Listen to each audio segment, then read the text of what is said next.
des girelles. Et ici notre pieuvre nous dit adieu en se camouflant derrière un nuage d'encre.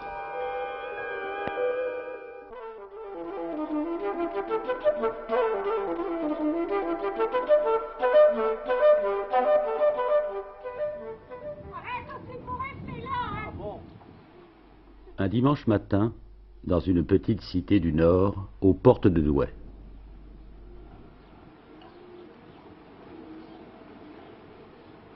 Monsieur Renard attend. Hein? Ça va être pas dîner là-haut tout seul. Ah, souvent. Oh là. Faut pas perdre des secondes, hein. Et le temps de monter l'escalier, je perds 10 secondes.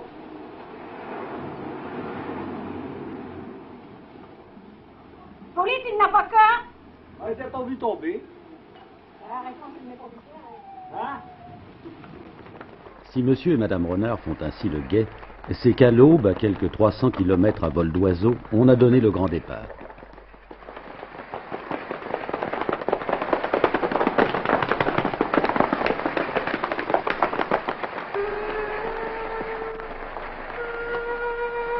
Ce dimanche-ci, ils sont partis de Dourdan. Dimanche prochain, ce sera de Poitiers ou d'Angoulême pour des compétitions de 200, 500, 700 km, parfois plus. Et parmi la dizaine de milliers de voyageurs lancés ce matin à 90 ou 100 km à l'heure dans le ciel, 5 pigeons portent à la patte droite la bague du colombophile renard. Le premier arrive.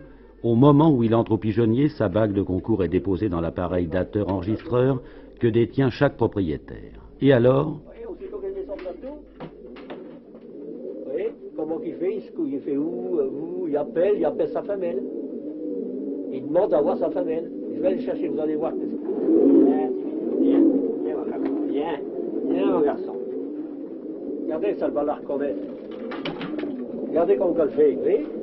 Et quand il revient, la femelle l'attend dans son casier. Là, il est libre de l'avoir 1 heure, 2 heures. À sa disposition, il peut le cocher s'il veut. C'est comme un jeune homme qui court après une jeune fille, ben c'est l'amour et de sa femelle qui le fait venir. Quand on est jeune homme, on court loin pour avoir une fille, ben, un pigeon c'est pareil. mais pourquoi les appelez-vous des veufs? Ben, c'est des veuves parce qu'ils n'ont pas de femelle avec eux. C'est logique, c'est des célibataires. Mais s'il revient 2 ans en retard, la femelle, elle l'a enlevé, puis elle a volière, alors il n'y a rien. C'est spéciature. Bref, pour être pigeon, on n'en est pas moins homme.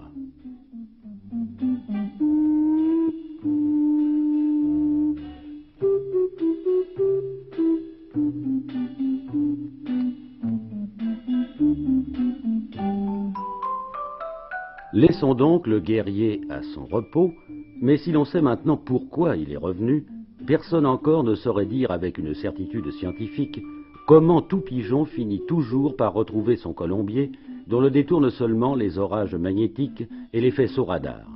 Monsieur Renard lui-même, qui les a vus naître, courir et couver depuis bientôt un demi-siècle, ne saurait l'expliquer. Ce n'est pas faute pourtant de converser avec eux. Léonine, allez. Viens, mon bébé, viens. Viens, mon bébé, viens. Viens, mon petit chat, viens. Allez, viens mon bébé, viens. Allez, viens, mon petit chat, viens. Allez, viens, mon petit chat, viens, mon bébé. Tu vois, il y a 2 qui sont venus, hein. Il y a 2 qui sont venus, mais écoutez, ils s'en vont. Il est juste de dire que les pensionnaires de la volière sont exclusivement du sexe faible, dont la tradition veut, à tort ou à raison, qu'il soit le plus réservé. Monsieur Renard a aussi ses réserves quant à ses formules d'alimentation ou à ses techniques d'entraînement. C'est qu'en même temps que lui, quelques dizaines de milliers de coulonneux du Nord et du Pas-de-Calais font les mêmes gestes et disent les mêmes mots. Pour ne rien dire des 150 à 200 000 colombophiles de Belgique, où le jeu du pigeon est une véritable institution nationale. On parle origine et race au colombier, comme d'autres le font au haras ou sur le pesage. Et s'il n'y a pas de studbook, c'est parce que le livret de l'autorité militaire le rend inutile. N'oublions pas qu'aujourd'hui encore, tout pigeon voyageur dépend de la défense nationale et peut être à tout moment mobilisé. Même ces champions qui se vendent parfois 1 demi-million d'anciens francs et dont un maître coulonneux, M. Broquet, accepte de dévoiler le secret.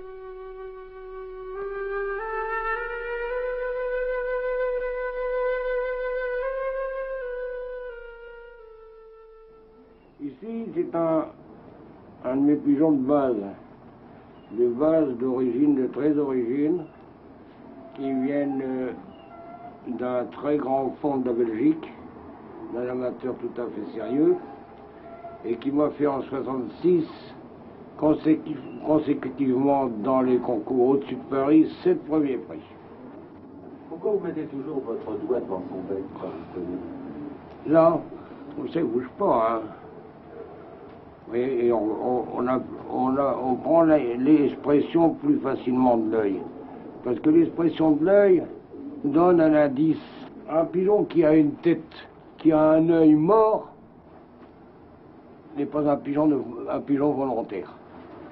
Il n'a pas souvent assez de mordant.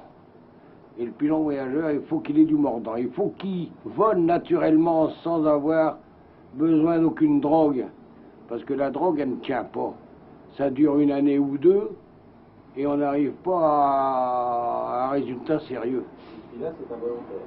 Ah, si, c'est volontaire. C'est des pigeons de longue distance.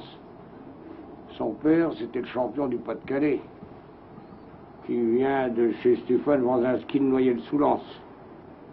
On l'appelait son gros nez. C'est un pigeon extraordinaire qui volait à Angoulême comme s'il volait sur Creil. Jamais ça n'est fatigué. Ils ont d'abord une aile excessivement souple. Ce qui fait la valeur du pigeon, c'est la souplesse de l'aile. Faut pas que ce soit raide, faut qu'il vole naturellement comme quelqu'un qui nage, un maître nageur. Faut pas qu'il raidisse ses nerfs, ses muscles.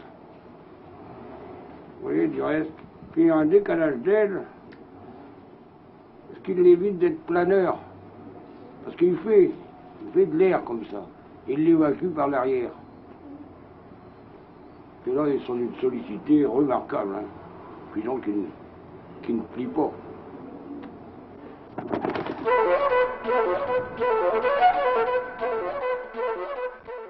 Tout serait dit s'il n'y avait autour de cet amour du jeu à tire-d'aile le grand remue-ménage qui tient tout à la fois du tiercé et du référendum que connaissent chaque samedi soir les moindres communes du Nord. La fixation de la bague de concours, l'enregistrement sur les listes, le contrôle des appareils de mesure, aux minuteries réglées au dixième de seconde sur une horloge mère, l'enlogement des concurrents, les paris aussi qui vaudront aux vainqueurs des prix en plus des médailles, mobilisent un quartier entier autour du siège de chaque société colombophile. Une nuit de train de marchandises emportera les concurrents sur la ligne de départ. Demain matin, à l'aube du dimanche, Radio Lille annoncera l'heure exacte du lâcher quelque part en France, et chacun connaissant la vitesse seconde de son champion et la distance à parcourir au mètre près, ce sera une nouvelle attente pour les coulonneux et pour les veuves d'une nuit.